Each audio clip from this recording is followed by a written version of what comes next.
چین کا میں بتا چکا، وہی کنٹینمنٹ کی پالیسی یہ ہے کہ وہ مار داڑ والی گفتگو نہیں ہونی، ٹھیک ہے، اور انڈیا میں بنیادی حقوق کا سوال اٹھایا جائے گا وغیرہ وغیرہ. ٹھیک ہے، اس پہ بات کر لیں گے ہارون صاحب.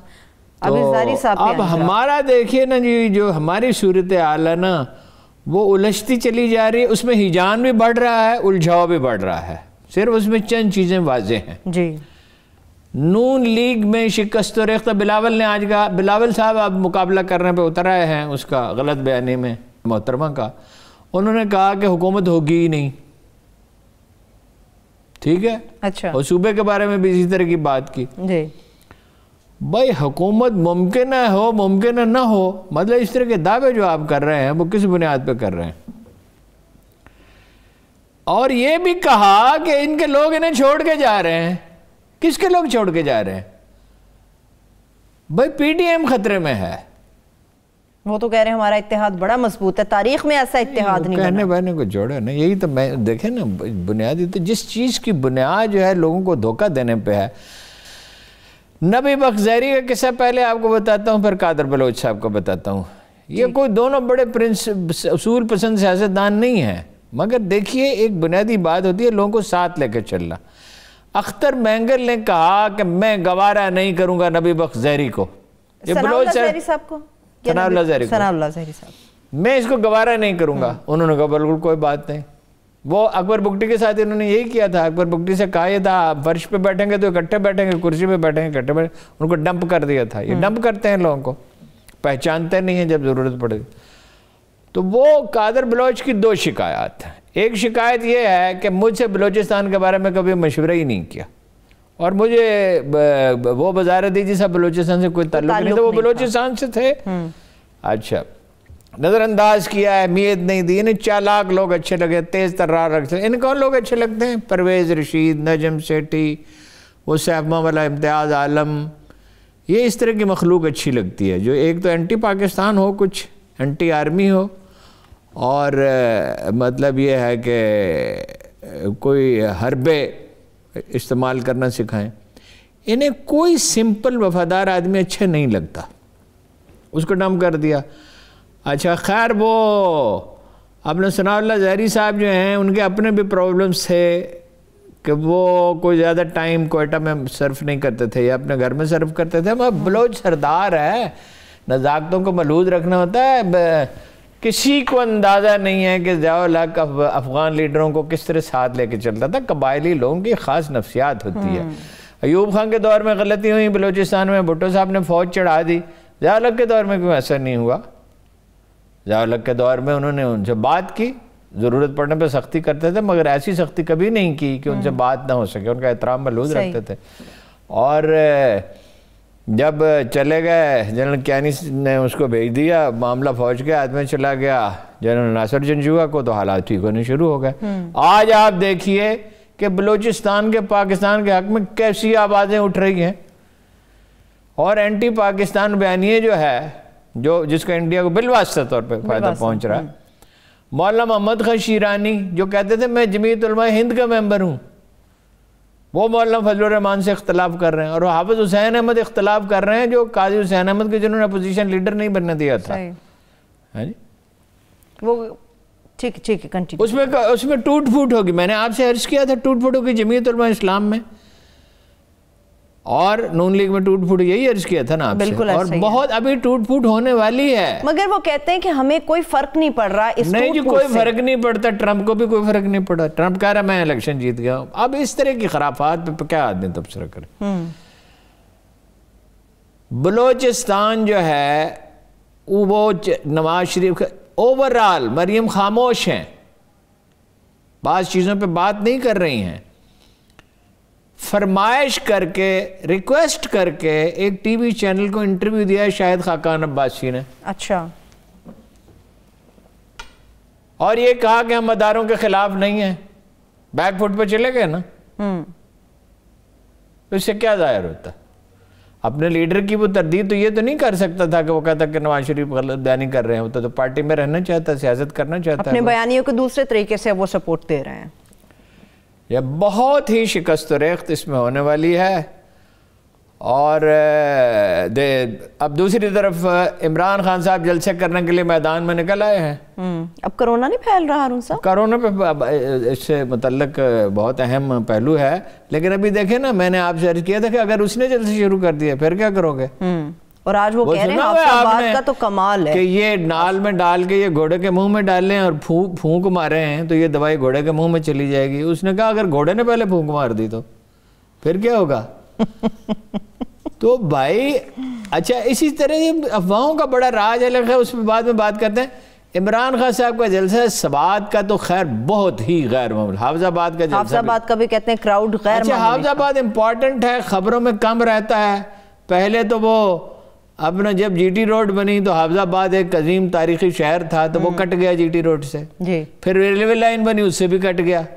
لیکن یہ بڑی اہم جگہ ہے اور بڑا فیصلہ کیا ہے عمران خان نے. 400 بیڈ کا ہاسپٹل اور یونیورسٹی. حافظ آباد کو آپ اس سے بڑا تحفہ نہیں دے سکتے تھے. اکانومی چونکہ گرداب سے نکل رہی ہے اس لیے کچھ پیسے مہیا ہونے کی امید ہے. اچھا رہ گیا کرونا کا آپ کا اعتراض. بالکل بجاز صحیح بات آپ نے کی. کرونا اگر کوئی آدمی خلاف ورزی کرے گا اس کو 100 روپے جرمانہ ہوگا اور اس کو 3 ماسک دیے جائیں گے، اور یہ وہ تجربہ گلگت بلتستان میں ہو چکا ہے اور اس کا فائدہ ہوا ہے. ہارون صاحب لیکن جو جلسے کریں گے عمران خان صاحب اور اپوزیشن والے، اس میں نہ ماسک تقسیم کیے جائیں گے. 5 روپے کا ماسک، یہ میں 5 روپے میں خریدتا ہوں، ایک پورا ڈبہ خریدتا ہوں 5 روپے کا پڑتا ہے. 5 روپے کا ماسک نہیں دے سکتے، 100 روپے 200 روپے کی بریانی کھلا سکتے. ٹھیک ہے ہارون صاحب، یہاں پہ عوام کو ڈرا ڈرا کے آدھا کر دیا ان کا خون. کرونا ہے کرونا ہے، کرونا سے بچیں. اسکولوں کا مسئلہ درمیان میں پھنسا رہتا ہے، تاجر اپنے لیے پریشان رہتا ہے، لوگ گھر سے نکلنے میں پریشان رہتے ہیں، ہم اپنے آفس آنے پہ پریشان ہو رہے ہوتے ہیں. مگر عمران خان صاحب ملک کا وزیر اعظم جلسہ کرتا ہے، بھر بھر کے لوگوں کی ایک بھیڑ وہاں پہ نظر آتی ہے، تو تب کرونا نہیں پھیلتا. یہ کیسے متضاد بیان؟ 10,000 سے زیادہ وہاں لوگ نہیں ہوں گے. چھوٹا سا قصبہ وہ رہ گیا ہے، وہ اس طرح تو آباد نہیں رہا. جی ٹی روڈ اور ریلوے سے کٹنے کے بعد اس میں کوئی ترقی تو نہیں ہو رہی، اور 10,000 کا بہت بڑا جلسہ ہوتا ہے. تو ماسک کتنے کے چاہیے تھے؟ ایک ماسک جو ہے 50,000 روپے کے ماسک چاہیے تھے. آبویسلی 20-30 لاکھ روپے خرچ ہوئے ہوں گے. سٹیج ہے، یہ ہے، طرح طرح کی ضرورتیں ہیں، اور آج کل تو کھانے بھی کھلائے جاتے ہیں، پتہ نہیں انہوں نے کھلائے یا نہیں. لیکن یہ کراؤڈ قیمے کے نان والا نہیں لگ رہا تھا ہارون صاحب جتنا نہیں، اس سے بحث ہی نہیں ہے. مطلب وہ تو اس میں کوئی دوسری رائے ہی نہیں ہے کہ عمران خان سے بڑے جلسے کر سکتا. ایک اور چیز کا اختلاف ہے. اچھا اپوزیشن والے بھی، اچھا گلگت بلتستان، انسان مرتے جائیں اس کی کوئی اہمیت نہیں ہے. جیسے تھر میں مر گئے اس کی کوئی اہمیت نہیں ہے، کوئی فرق نہیں پڑا. ہاں جی، یہ کیڑے مکوڑے ہیں. ان لیڈروں کو کوئی خدا کا خوف کرنا چاہیے. اور وہ دیکھیے مطلب ان کا رویہ کس چیز سے ظاہر ہوتا ہے. مخالفین کے بارے میں آدمی کا جو طرز عمل ہوتا ہے.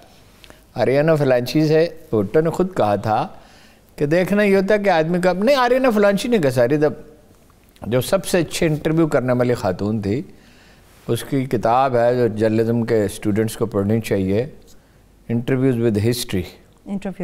ہسٹری امام خمینی کا بھی کیا اس نے، قذافی کا بھی کیا، بھٹو کا بھی کیا، دنیا کے بڑے لیڈروں کا انٹرویو کیا اس نے. تو کہ دیکھنا ہوتا ہے مخالفین کے ساتھ آدمی کا ایٹیچیوڈ کیا ہے. ابھی بھٹو صاحب اقتدار میں آئے تھے، وہ اس کی تفصیل پھر کبھی بیان کروں گا کہ کیسے انہوں نے اس کو پرسو کیا کہ یہ حصے کاٹ دو اور یہ کاٹ دو، اور اس نے ظاہر ہے نہیں مانی. مخالفین کے بارے میں جو ایٹیچیوڈ ہے اس کی ایک بدترین مثال آج سامنے آئی ہے، لیکن اس کی ایک پوری تاریخ ہے. علی امین گنڈا پور نے جو کچھ مریم نواز کے بارے میں کہا اور جو کچھ بلاول کے بارے میں کہا، وہ نہایت افسوسناک ہے. ٹی وی چینل دکھاتے رہے، ہم نہیں دکھائیں گے. ہم نہیں دکھائیں گے ہارون صاحب، ہم بالکل نہیں دکھائیں گے. یہ بالکل یعنی کوئی اگر اخلاق ہے، یہ کلچر ہمیشہ سے بر صغیر میں چلاتا ہے جب سے سیاسی غیر ذمہ داری کا ایٹیچیوڈ ہے. یہ 40s کے جرنلزم میں بھی تھا. سیاستدان کچھ محتاط تو قائد اعظم ہی سب سے زیادہ تھے، کچھ اور لوگ بھی محتاط تھے. قائد اعظم نے تو آپ کو پتہ ہے وہ مسز ماؤنٹ بیٹن کے جو خطوط ہیں وہ انکار کر دیا تھا وصول کرنے سے نہرو کے نام اور نہرو کے اس کے نام. باقی بھٹو صاحب جو ہیں وہ خان عبدالقیوم خان، مولانا مودودی، نصر اللہ خان، ان کے بارے میں اصطلاحیں وضع کرتے تھے. اس کو نور خان کو اور اس کو اثر خان کو آلو کہتے تھے، پھر ان دونوں کا ذکر کرتے تھے، 2 آلو کہتے تھے. جو اصطلاح وہ استعمال کرتے تھے خان قیوم خان کے لیے، جنہیں انہیں وزیر داخلہ بنایا، وہ نقل کرنے کے قابل نہیں ہے. اچھا، مولانا مودودی کو یہ پیپلز پارٹی کے جلسہ میں نعرہ لگایا جاتا ہے، ایک مودودی 100 یہودی ایک مودودی. ٹھیک ہے، وہ ایک شریف انسان تھا، اس کی سیاست جو بھی ہو، اور سیاست تو جماعت اسلامی کی ناکام ہی ہو گئی، مگر وہ ایک نہایت معزز اور شائستہ آدمی تھا. اور اس کو امریکہ کا ایجنٹ یہ ثابت کرتے تھے، حالانکہ امریکہ کے خلاف اگر کوئی تھا تو وہ دراصل تو وہی تھا. یہ تو سارے بعد میں امریکہ سے جا ملے، ترقی پسند بھی. اچھا، پھر یہ نواز شریف نے تو اتنی بڑی کریکٹر اسیسینیشن کیمپین کی. میں صرف اگر عمران خان کے بارے میں کیمپین کی آپ کو تفصیلات بتاؤں، وہ تو بہت پیپلز پارٹی کا بہت ذکر ہوتا ہے، بجا طور پہ ہوتا ہے. محترمہ کی تصاویر، ماں بیٹے کی، محترمہ نصرت بھٹو کی بھی، اس کی بھی، اور وہ ہیلی کاپٹروں سے گرائیں، جہازوں سے گرائیں، تقسیم کی، جتنی کر سکتے تھے. عمران خان کی تصاویر جو ہیں یہ مجید نظامی کو دے کے آئے، کچھ اصلی، کچھ جعلی، کوئی یہ اس کی فوٹوشاپ تو ویسے ہی بڑا چل جاتا ہے. اچھا، جمائمہ پہ ٹائلوں کا مقدمہ، نادر ٹائلیں ہیں جو سمگل نہیں کی جا سکتی، بیرون ملک لے جائی نہیں جا سکتی، جرم ہے. وہ ٹائلیں اس کے گھر پہ لگی ہوئی ہیں اور وہ بازار سے آپ خرید سکتے ہیں، آج بھی خرید سکتے ہیں.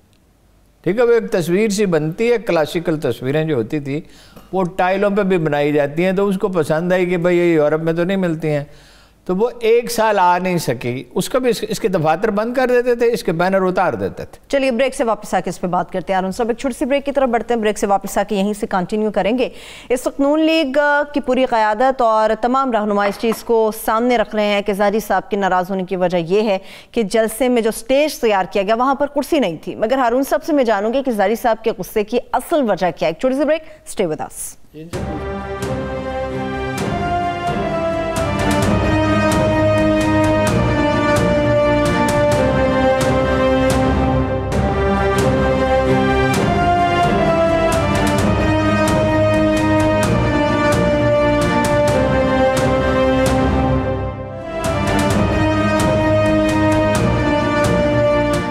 بریک کے بعد ایک بار پھر سے پروگرام میں خوش آمدید کہیں گے. ہارون صاحب، جہانگیر ترین صاحب سے میں بات کروں گی، ان سے متعلق ذرا زاہدی صاحب کے غصے کی وجہ بتائیں نا. مطلب کیا غصے کی وجہ کیا ہے؟ بیانیے سے اختلاف ہے؟ زاہدی صاحب کو جلسے میں نہیں بلایا گیا، انہیں ان کے حال پہ چھوڑ دیا گیا. مطلب اختر مینگل کو صاحب ناراض نہ ہو جائیں، ان کی سیٹیں ہیں نا قومی اسمبلی میں، کچھ صوبائی اسمبلی میں. زاہدی صاحب بھی تو ان کے ساتھ ملے ہوئے نا. نہیں ساتھ بھائی، وہ دیکھو نا، نواز شریف صاحب سعودی عرب کے ساتھ بھی ہیں، پارلیمنٹ میں انہیں ذلیل و رسوا بھی کیا یمن پہ، کوئی ضرورت نہیں تھی اس مسئلے کو پارلیمنٹ میں لانے کے. چین کے ساتھ وفادار بھی ہیں، مگر چین کو دھوکہ بھی دے سکتے ہیں، امریکہ کے ساتھ جا سکتے ہیں.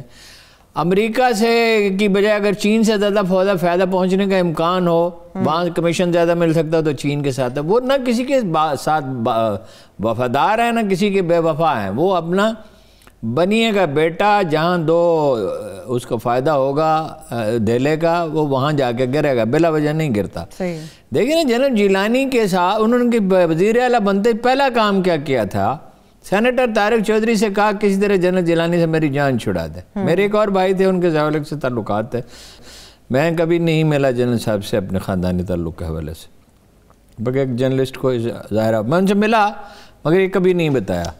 تو میرے خاندان کے ساتھ ان کے بہت گہرے مراسم تھے، میرے 2 بھائیوں کے ساتھ. تو وہ خاص طور پہ ایک میرے خالہ زاد بھائی کے ساتھ بہت ان کی دوستی تھی، تو ان سے فرمائش کی کہ جنرل جیلانی سے کسی طرح جان چھڑا دیں، اور اس نے ان کی مدد بھی کی.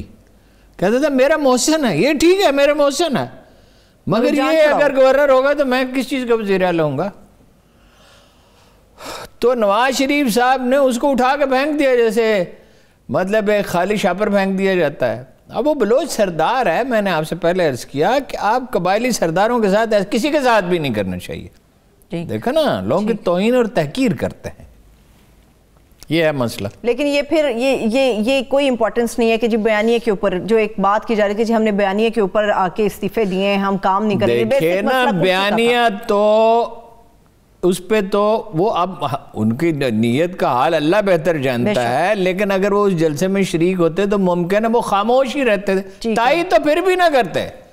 جناب قادر بلوچ یا ثناء اللہ زہری یا کوئی سینسیبل آدمی، لیکن وہ تو وہ اپنا شاہد خاقان عباسی بھی اس کی تائید تو نہیں کر رہا ہے، تردید کر رہا ہے، ٹیکٹفلی کر رہا ہے، سعد رفیق بھی اس کی تردید کر رہا ہے، حسن اقبال بھی اس کی تردید کر رہا ہے، تائید اس کی کوئی نہیں کرے گا، اور ان کے لیے تو بہت آسان تھا، بالکل خاموشی رہتے۔ ٹھیک ہے ٹھیک ہے، تو یہ لیکن یہ غصے کی جو فوری وجہ یہ ہے، اور قادر بلوچ صاحب تو فوج میں رہے، لوگ فوجیوں کی مزاج کو نہیں سمجھتے۔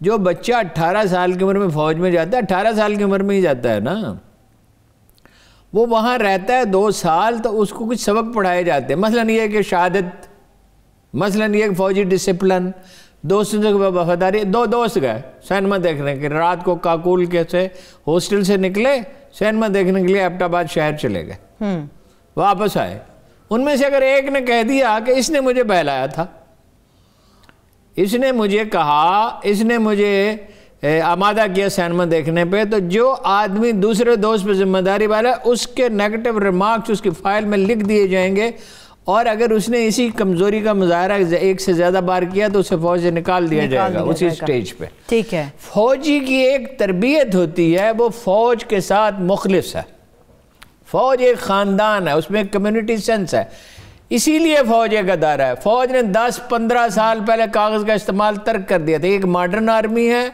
یہ ایک کمیونٹی ہے، یہ ایک ادارہ ہے، اس میں ایک کیپٹن کا تبادلہ ایک اور کمانڈر کر نہیں سکتا، اسے وجہ بتانی ہوگی ہیڈ آفس کو۔ ٹھیک ہے ٹھیک ہے، زاری صاحب نے جو فرمایا تھا ذرا دکھا دوں اگر آپ کہیں، یا پروڈیوسر صاحب ذرا دکھائیں زاری صاحب کیا فرما رہے ہیں نواز شریف صاحب سے متعلق۔ آج اپنی فطرت دکھا دی ہے، جو لوگ ہمارے دوست بھائی کہتے تھے، آپ نے اپنی اصلیت دکھا دی۔ شہنشاہ عالم جو ہے لندن سے جو ہے وہ حکم صادر کر رہے ہیں، ہم تمہیں دکھائیں گے کہ بلوچستان تمہارا ہے یا بلوچستان بلوچوں کا ہے۔ بیماری کا بہانہ کر کے جا کے ادھر بیٹھ گئے، ابھی وہاں سے جو ہے ویڈیو لنک کے ذریعے جو ہے خطاب کرتے۔ یہ تو سراسر جو ہے وہ مودی کے ایجنڈے پہ کام کر رہا ہے، یا لیڈر تمہاری طرح نہیں ہوتے کہ بگوڑا بن کے جا کے ادھر بیٹھ جاؤ۔ یہ دوسرا دفعہ ہے تم جو ہے وہ، پہلے ایک دفعہ رات کے اندھیرے میں سب کو چھوڑ چھاڑ کے بھاگ گئے، جب صبح اخبار اٹھایا دیکھا میاں صاحب جدہ پہنچ۔ چلے اس کے ساتھ ہی ہر صاحب ڈسکشن کی کوئی وجہ باقی نہیں رہی۔ دیکھیے جی، اتنا سخت لہجہ عمران خان ابھی اختیار نہیں کیا جتنا زاری صاحب کا ہے، ٹھیک ہے۔ بلوچستان سے پی ڈی ایم فارغ ہونے جا رہی ہے، کمزور ہوگی، فارغ تو نہیں ہوگی، کافی کمزور ہو جائے گی ہارون صاحب، کافی۔ مطلب یہ دیکھیے نا، بہت ووٹ نواز شریف نے کہا مظفر آباد میں پچھلے سے پچھلے الیکشن میں کہ اتنا ظلم ہندوستان نے نہیں کیا ہے کشمیریوں پر جتنا پاکستانی فوج نے کیا، اس کے نتیجے میں اس کی سیٹیں کم ہو گئیں۔ اگلی کمپین میں نہیں کہا اس نے۔ بلوچستان میں امن کس نے قائم کیا ہے، دہشت گردی کس نے قائم کیا ہے، لوگوں کو سینس آف پروٹیکشن کس نے دی ہے، کوئی درجنوں تربیتی ادارے کس نے قائم کیے ہیں جہاں کام سیکھ کے بلوچ نوجوان جو ہیں کراچی میں یا خود کوئٹہ میں مختلف شہروں میں برسر روزگار ہوتے ہیں۔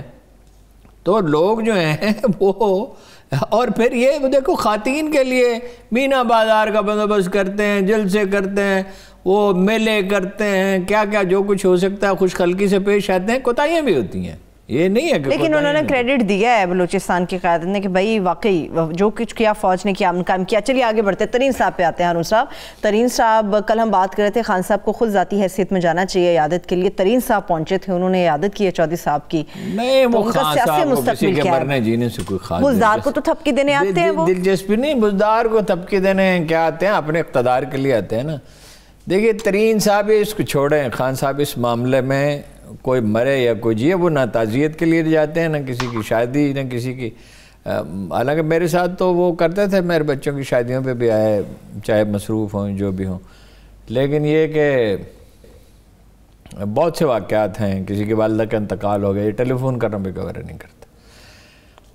ترین صاحب نے کلیئر سگنل دیا ہے، میں مسائل چاہتا ہوں، 2 باتیں بالکل واضح ہیں۔ ایک تو اسٹیبلشمنٹ کے ساتھ ان کے تعلقات ہیں اور بہت اچھے تعلقات ہیں، دوسرا یہ نظر آ رہا ہے کہ بیچ میں دوست پڑے ہیں، انہوں نے سمجھایا ہے کہ بھائی یہ کام کا آدمی ہے، بیوروکریسی پہ اتنی ڈیپینڈنس، اب گلگت بلتستان میں اگر ترین ہوتا تو سچویشن مختلف ہو سکتی، مختلف ہوتی۔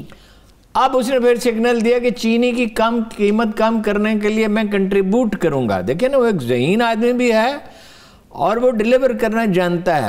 15 نومبر سے یا 10 نومبر سے کا کرشنگ شروع ہو جائے گی، تو چینی کا اگر پیداوار بڑھ گئی تو ظاہر قیمتیں کم ہو جائیں گی، وہ دباؤ ڈالے گا، باقی شوگر ملوں پہ بھی دباؤ آئے گا، اور شوگر ملوں والے سارے کوئی ایسے تو نہیں ہیں کہ جو خدا نخواستہ کوئی جرائم پیشہ تو نہیں ہے۔ دیکھیے منافع کے لیے تو تاجر، تو جو خط ہے حضرت علی کرم اللہ وجہہ کا مالک بن اشتر کے نام، اس نے کہا تاجروں پہ نظر رکھو، ان کی نفسیات، اس میں اشارہ یہ ان کی نفسیات ہوتی ہے، منافع ان کی ترجیح ہوتی ہے، لیکن باقی ان کو جرائم پیشہ تو ان کو تاجروں بزنس مین کے بغیر، انڈسٹریلسٹ کے بغیر کیا وہ ملک چلتا ہے؟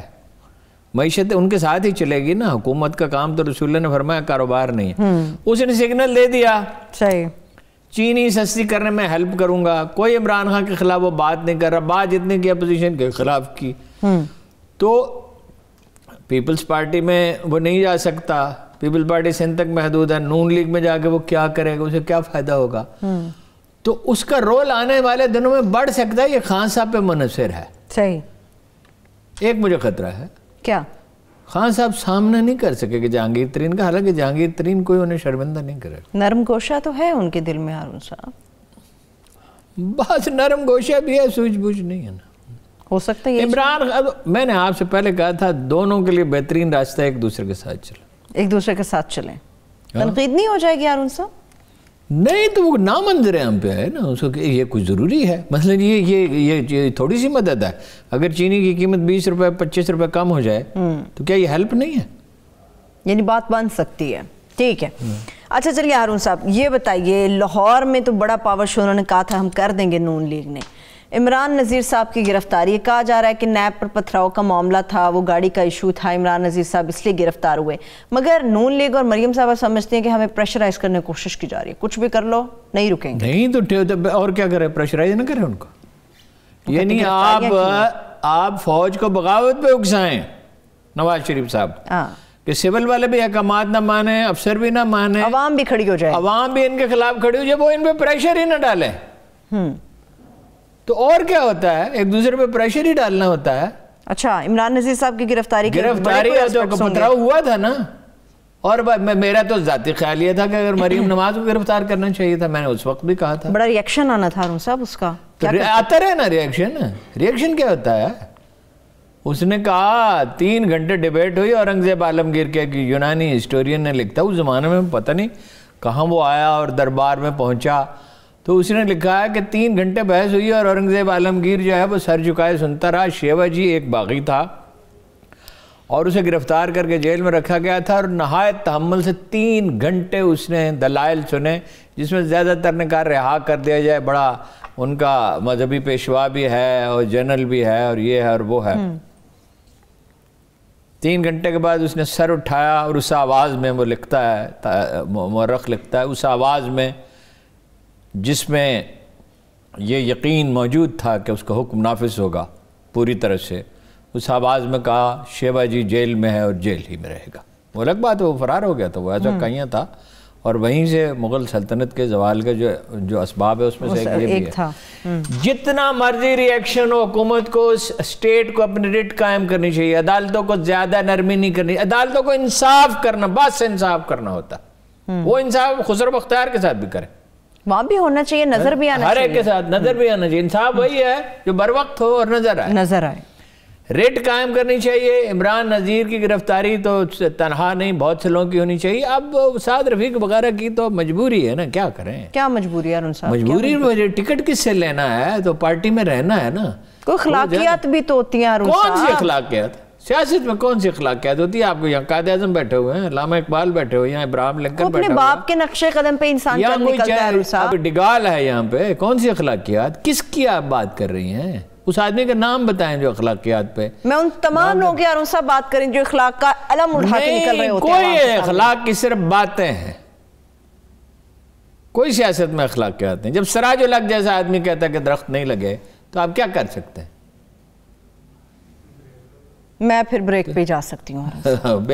میں بریک پہ جاؤں گی, اس کے بعد میرے پاس کرنے کے لیے کوئی بات نہیں ہے. ایک چھوٹی سی بریک کی طرف بڑھتے ہیں. جب بریک سے واپس آئیں گے تو بات کریں گے کہ فوج میں نئی تقرریاں ہوئی ہیں. یہ بہت بڑی تبدیلی ہے, اسے مثبت انداز میں دیکھنا چاہیے یا پھر اس کے نتیجے میں کیا کچھ ہو سکتا ہے, اور اس کے ساتھ ساتھ گلگت بلتستان سے متعلق میں بات کروں گی. اسٹے ود اس.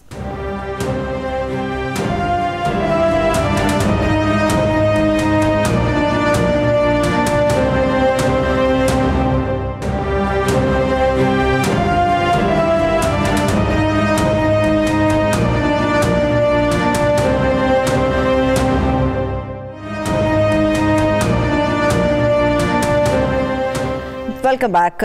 گلگت بلتستان پہ ہارون صاحب بات ہوگی, مگر یہ جو بہت ہی بڑی خبر ہے ہارون صاحب کہ فوجی افسران کی نئی تقرریاں ہوئی ہیں, تو اس کو کس سم پیرائے میں دیکھ سکتے ہیں؟ کیا بہت بڑی تبدیلی؟ میں تھوڑا سا سینیٹائزر لگا لوں, ہوئی نہیں ہے, ہونے جا رہی ہیں. اور اس پہ جو یہ بلاگرز ہیں اور یہ جو یوٹیوب چینل پہ جو ہیں اپنا خبریں دینے والے, اب کچھ خبریں کچھ افواہیں, او بڑا ایک انقلاب عظیم رونما ہو رہا ہے. اچھا, نہیں ہو رہا؟ کوئی تعلق ہی اس کا نہیں ہے قومی سیاست کے ساتھ. پہلے تو میں آپ کو یہ بتاتا ہوں فوجی افسروں کا انتخاب کیسے ہوتا ہے. ان میں سے جو اکثر لوگوں کو جو بڑے بڑے دعوے کر رہے ہیں یہ معلوم ہی نہیں ہے فوجی افسروں کا انتخاب کیسے ہوتا ہے. مثلاً کچھ بریگیڈیئر ہیں, نیچے تک ترقیاں ہوں گی, مطلب لیفٹیننٹ جنرل کچھ بنیں گے تو کچھ میجر جنرل جو ہے کہ پوزیشن خالی ہوگی نہیں تو کچھ بریگیڈیئر میجر جنرل بھی بنیں گے, تو پھر بریگیڈیئر جو بنیں گے تو پھر کچھ کرنل بریگیڈیئر بھی بنیں گے. دیکھیں میں آپ کو اس کا طریقہ کار بتاتا ہوں, ہم بہت ڈیٹیل میں نہیں جاتے. کچھ میں آپ کو بتاتا ہوں, کچھ میجر جنرل چنے جانے ہیں, کچھ لیفٹیننٹ جنرل چنے جانے ہیں. اچھا, اس کا پروسیس کیا ہوگا؟ تمام کور کمانڈرز کو اور پرنسپل سٹاف آفیسرز کو جو لیفٹیننٹ جنرل ہیں, ہیڈ آفس ایڈجوٹنٹ جنرل ہے جیسے, ٹھیک ہے, اور ایم آئی کا ایک نمائندہ ہوتا ہے, آئی ایس آئی کا ایک نمائندہ ہوتا ہے, وہ وہاں بیٹھیں گے. ان کے پاس کافی دن پہلے, 6 ہفتے پہلے, 5 ہفتے پہلے انہیں فائلیں بھیج دی جائیں گی.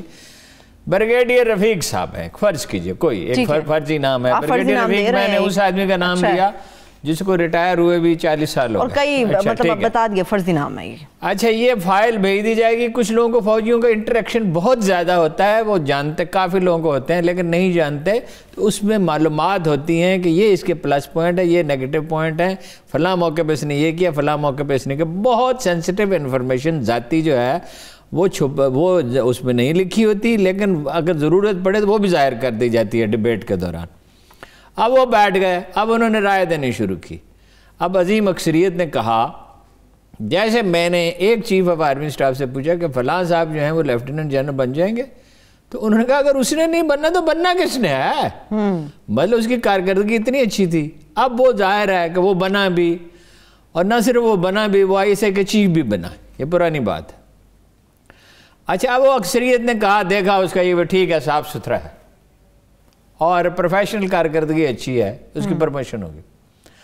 کچھ لوگ ہیں ان کے بارے میں اوپینین ڈیوائڈ ہو گئی, اور ڈیبیٹ چلتی رہی, کسی نتیجے پہ پہنچ گئی میجورٹی, ٹھیک ہے چلو یہ بن جائے گا.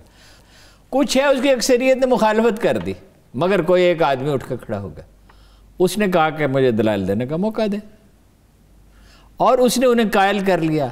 وہاں کچھ ایسے ہیں جن کے بارے میں میجورٹی کی رائے یہ ہوگی کہ یہ مزید پروموشن, وہ فوج میں ہی رہیں گے, وہ نوکری کریں گے آنریبلی, وہ ریٹائر ہوں گے. نا ریٹائر تو کوئی کیپٹن ہو جاتا ہے, کچھ میجر ہو جاتے ہیں, کچھ کرنل ہو جاتے ہیں, کچھ بریگیڈیئر ہو جاتے ہیں, وہ درجہ اوپر. تو پھر جتنا زیادہ احساس ذمہ داری ہے, جتنی زیادہ محنت ہے, ریاضت ہے, ڈسپلن کی پابندی ہے. مثلاً ایک جنرل صاحب تھے, ان کی پروموشن بطور لیفٹیننٹ جنرل کے ہونے والی تھی.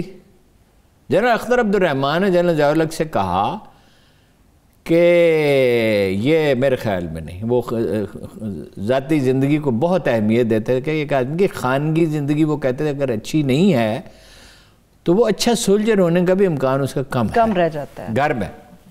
جیسے ایک جنرل کے بارے میں انہوں نے کہا کہ یہ اپنے گھر سے دور ہوتا چلا گیا, حتیٰ کہ اس کا خاندان سے کوئی تعلق نہیں رہا. میں بعد میں اس آدمی سے ملا, وہ وفاق کے وزیر ہو گیا تھا, ریٹائرمنٹ کے بعد اس نے الیکشن لڑا. تو جنرل ضیاء الحق نے ان سے کہا کہ پتہ کریں، وہ ایویڈنس دیں. تو انہوں نے ایک کیسٹ انہیں دیا جس میں وہ کسی سے گفتگو کر رہے ہیں. اچھا. جو گفتگو جو ہے میں زیادہ نہیں بتاؤں گا، ناروا تھی. ٹھیک ہے، ناشائستہ تھی. اور وہ ان کے جنرل اختر عبد الرحمان کے ذاتی دوست تھے. ان کو ہارٹ اٹیک ہوا اور وہ فوت ہو گئے. وہ بالکل مینٹلی پریپیئرڈ تھے لیفٹیننٹ جنرل بننے کے لیے. اچھا یہ ہو گیا، میں نے آپ کو بتا بریگیڈیئر میجر جنرل کو لیفٹیننٹ جنرل بننا ہے تو اگین جو سٹنگ کور کمانڈر ہیں وہ بیٹھیں گے اور جائزہ لیں گے اور رائے دیں گے. اچھا یہ فائل جائے گی چیف آف آرمی اسٹاف کے پاس بھی اور وزیر اعظم کے پاس بھی. لیکن یہ جو ہے نئی تقرریاں جو ہونے جا رہی ہیں ہارون صاحب، ان کو کیوں تبدیلی کے ساتھ جوڑنے کی کوشش بھی کی جا رہی ہے؟ ایسی ہے نا تبدیلی، میں آپ کو بتا رہا ہوں ایک چھوٹی سی تبدیلی ہوگی، مگر وہ جو کہہ رہے ہیں وہ نہیں، اس کے برعکس ہوگی. اچھا اب انہوں نے رائے دے دی، ٹھیک ہے. اس میں چیف جو ہے وہ مثلاً یہ کہ 20 آدمیوں کے بارے میں رائے دے دی گئی کہ یہ اہل ہیں، تو فرض کیجیے کہ 15 آدمی لگانے یا 12 آدمی لگانے یا 11 آدمی لگانے. میں جان بوجھ کے ایگزیکٹ فگرز نہیں دے رہا، نہیں دیں، ٹھیک ہے، مناسب نہیں ہے. چیف اس میں اپنی ڈسکریشن استعمال کر سکتا ہے ایک حد تک، ایک حد سے آگے نہیں جائے گا. بڑا جمہوری کلچر ہے، منمانی نہیں کر سکتا. ایک دفعہ ضیاء الحق نے کہا تھا، دیکھیے نا بریگیڈیئر یوسف جیسا آدمی ریٹائر ہو گیا، ایک گریٹ ملٹری آفیسر جس کی لکھی ہوئی کتاب دنیا بھر کی اکیڈمیز میں پڑھائی جا رہی ہے، لیکن وہ چاہے پریجڈس تھا جو بھی تھا، وہ بریگیڈیئر سے میجر جنرل بھی پروموٹ نہیں ہوا، حالانکہ وہ تو میجر جنرل کیا لیفٹیننٹ جنرل ہونا چاہیے تھا. وہ صبح 10 بجے آئی ایس آئی کے آفس جاتا تھا، رات کو 10 بجے آئی ایس آئی کے ہیڈ آفس سے جاتا تھا. کھانا نہیں کھاتا تھا، کہتا تھا یہ پیسہ ہے ہی نہیں فوج کا، یہ افغان جہاد فنڈ کا پیسہ ہے، میں روٹی کھا کے آؤں گا صبح 10 بجے. تو کہتا بس مجبوراً چائے تو پی لیتا تھا، اب کام تو کرنا ہوتا تھا، سگریٹ بھی پیتے رہتے تھے. تو وہ دیکھیں بہت سی چیزیں، بہت سی نزاکتیں دیکھی جاتی ہیں. ان کی پروموشن جب نہیں ہوئی تو بورڈ میں جنرل حمید گل بھی تھے، وہ خاموش رہے، انہوں نے کوئی رائے نہیں دی. وہ اب آئی ایس آئی کے چیف بن چکے تھے. تو جنرل اختر کو بڑا صدمہ، انہوں نے کہا I would have given my ranks for that. مجھے اتنا صدمہ ہے، میں وہاں ہوتا شاید مستعفی ہو جاتا. لیکن بہرحال حقیقت یہ ہے، میں آپ کو پوری ذمہ داری کے ساتھ بتا رہا ہوں کہ ہم آہنگی بڑی ہے، باہر سے دباؤ ہے دشمن کا. نواز شریف صاحب کو نے دباؤ ڈالنے کی کوشش کی ہے، اس تحریک تو نے فوج میں ہم آہنگی بڑی ہے. چیف کے ساتھ جنرلز کا رابطہ بڑھ گیا، وہ خود انہوں نے زیادہ دورے کیے ہیں، آپ نے نوٹ کیا ہے جی. پاکستان کی سیاست پہ اس کے کوئی اثرات ہونے والے نہیں ہیں. دیکھیے جب چیف بدلتا ہے اس کے اثرات ہو سکتے ہیں. ان تقرریوں کے اوپر یہ نہیں کہا جا سکتا کہ کسی قسم کو سیاست سے متعلق کوئی تبدیلی اس کے نتیجے میں آنے والے نہیں ہے. فوج کا اندرونی معاملہ ہے، یہ ایک سسٹم ہے. اچھا یہ کوئی سسٹم نہیں پاکستان آرمی نے بڑا کمال کیا ہے، یہ برٹش آرمی کا بنایا ہوا سسٹم ہے، جس میں ہم نے تو یہ کیا نا کہ اس کے لوکل جو ضروری چیزیں تھیں اس میں شامل کر دی. مثلا مسلم ہسٹری پڑھائی جاتی ہے، ایک جذبہ شہادت کا تصور ہے، اور اس کے نتیجے میں موٹیویشن کا لیول بہت زیادہ ہے پاکستان کے فوجی افسر میں. یہ وار ہارڈنڈ آرمی. تو کیا آپ کا خیال ہے کہ احمقوں کو ترقی دے دیں اور نالائقوں کو ترقی دے دیں پھر شکایت نہیں ہوگی؟ اور شکایت ہوتی ہے تو اس سے غیبت ہوتی ہے، اس کے بعد جتھہ داری ہوتی ہے، بغض و عناد پیدا ہوتا ہے. تو یہ فوج کا ادارہ اس طرح کام نہیں کرتا، اسی لیے تو وہ مداخلت نہیں کرنے دیتے. اور سیاست سے اس کو الگ رکھنا چاہیے. ہارون صاحب لاسٹ 4 منٹ سے گلگت بلتستان کی بات میں نے کرنی ہے. پوری سیاست اس وقت اس پر لگی ہوئی ہے کہ کیا ہوگا گلگت بلتستان میں. اب مقابلہ ہمیں بڑا سخت نظر آ رہا ہے پیپلز پارٹی کا بھی، اور جو دو پاسبل سینیریوز ہیں. سب جانتے ہیں کہ مقابلہ سخت ہے. 2 پاسبل سینیریوز ہیں. 8 سے 10 سیٹیں پی ٹی آئی جیت لے. زیادہ تر مبصرین کہتے ہیں، حبیب اکرم صاحب کی رائے بڑی معتبر ہوتی ہے، ان کا یہ خیال ہے کہ 8-9 سیٹیں جیت لے گی پی ٹی آئی. جیت لے گی تو وحدت المسلمین 1-2 سیٹیں جیت لے گی تو وہ شامل ہو جائے گی، آزاد امیدوار آپ ملیں گے، پھر روکنا مشکل ہوگا. دوسری صورت یہ ہے کہ 6 سیٹیں P T I Peoples Party جیت لے، اس کو آپ رول آؤٹ نہیں کر سکتے.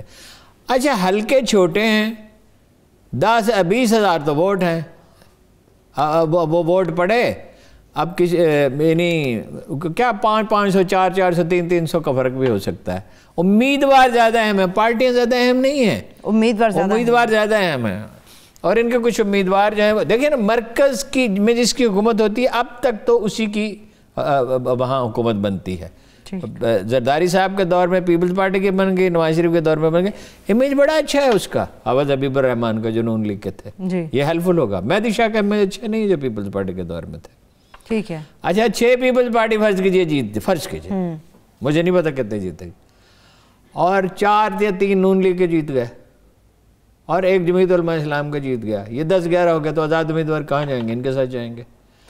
کوئی اسٹیبلشمنٹ کی مخالفت نہیں ہو رہی, مداخلت نہیں ہو رہی, کوئی حکومت سوائے ہے کہ علی امین گنڈا پور صاحب جو وہاں مطلب یہ کیا کہوں جو کچھ پھیلا رہے ہیں, آلودگی پھیلا رہے ہیں, وہ پھیلا رہے ہیں. یہ ایسی زہریلی آلودگی ہے اس کا نقصان ہوگا, اس کا نقصان ہوگا پی ٹی آئی کو ہوگا. اچھا کوئی جیتے, یہ ملک کے مفاد میں فیئر الیکشن ملک, لیکن دیکھیں ان کے کچھ مسائل ہیں. ایک تو یہ صوبہ ہے, صوبہ تو بنانا ہی پڑے گا. افغانستان کے ذریعے انڈیا نے بڑی انویسٹمنٹ کی, یہاں 2 پارٹی کو نقد پیسے دیے, ایک مذہبی سیاسی پارٹی کو, ایک بلوچستان کی پارٹی کو. لیکن صوبہ ان کو شامل ہونا تھا پختونخوا میں قبائلی بیٹو شامل, یا صوبہ تو بنے گا. سرتاج عزیز کمیٹی کی رپورٹ میں بھی یہی کہا گیا تھا, حتیٰ کہ انہوں نے کہا کشمیر کو بھی بنا دیں. مطلب اس کی یعنی کہ اختیارات میں اور اضافے کی ضرورت ہے. مطلب میونسپل کمیٹی بلدیات والے اختیارات تو ہیں, پہلے تو بالکل ہی نہیں تھے. کوئی زرداری صاحب نے دیے, کچھ انہوں نے بہتری کی. اب یہ ہے اس صوبہ بنے, ان کو پورے اختیارات ملنے چاہیے, یہ ہے مسئلہ. اور بے روزگاری ہے, اس کا حل ہونا چاہیے, روزگار ملنا چاہیے, تعلیم عام ہونی چاہیے. اس کو نظر بھائی یہ ہم سے زیادہ پاکستانی ہیں, انہوں نے جنگ لڑی ہے, شہادتیں پیش کی ہیں, ڈوگرا حکومت ختم کی ہے, اور وہ خود اپنی زور بازو سے اس میں شامل ہوئے ہیں. ہر اس چند سیکنڈ فیئر الیکشن ہونے چاہیے. ٹھیک ہے, چند سیکنڈ سے صرف ایک لاسٹ مجھے کوشچن کرنا آپ سے, کتنا قوی امکان ہے کہ الائنس کے ساتھ جس کی بھی حکومت بنتی ہے اچھا ہوگا؟ کتنا قوی امکان ہے کہ الائنس کے ساتھ کس کی گورنمنٹ بن سکتی ہے, پی ٹی آئی یا پھر پیپلز پارٹی؟ پھر کلوزنگ کی طرف بڑھیں گے. پی ٹی آئی کا چانس زیادہ ہے, اس لیے کہ مرکز سے پیسے چاہیے ہوتے ہیں, مرکز سے کام ہوتے ہیں, مرکز سے افسروں کے تقرر ہوتے ہیں. لیکن ہم پریڈکٹ کرنے کی پوزیشن میں تو وہ ہو جو ایک حلقے میں گیا ہو. بالکل, مرکز کی جس کی حکومت ہے, زیادہ چانس اس کے ہیں. مگر پیپلز پارٹی اور نون لیگ دونوں ہی یہ بیانیہ اس وقت دے رہے ہیں گلگت بلتستان میں کہ یہ حکومت چند دن کی رہ گئی ہے. مجھے اجازت دیجیے. تھینک یو سو مچ. صاحب دیکھنے والوں کا بہت شکریہ. مجھے اجازت دیجیے. اللہ حافظ.